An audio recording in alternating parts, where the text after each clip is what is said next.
Bare soil means dead soil. That's one of Mother Nature's guiding principles.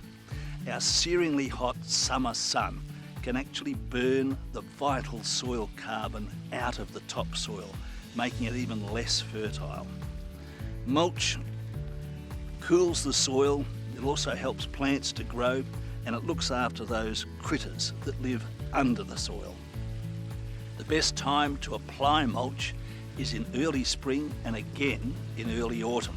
But look, if you haven't made a start for the season, then today is looking good.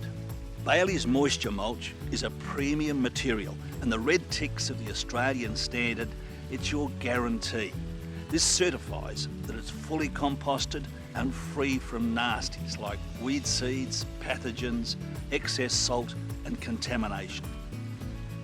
Because it's 100% organic, it's taken into the soil eventually by things like earthworms. Here it's converted into humus. This benefits the soil-borne organisms, which of course are the main drivers of plant growth. Now the thing I love, this is formulated in Western Australia for our unique soils, in other words sand, and our climate. Composted mulch won't draw down nitrogen, leaving your plants stunted and yellow.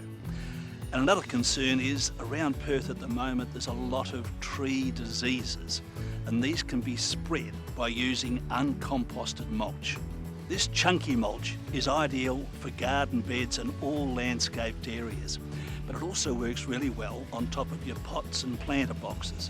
Doesn't that look just great? Thickness matters. Recent research at the South Metropolitan TAFE Murdoch showed that all mulches applied over 100 millimetres deep inhibit rains penetrating into the soil, and you don't want that. So my recommendation is to go somewhere between 50 millimetres and 75. So that's max. So it's easy to see that mulching your entire garden is one of the best things you can do.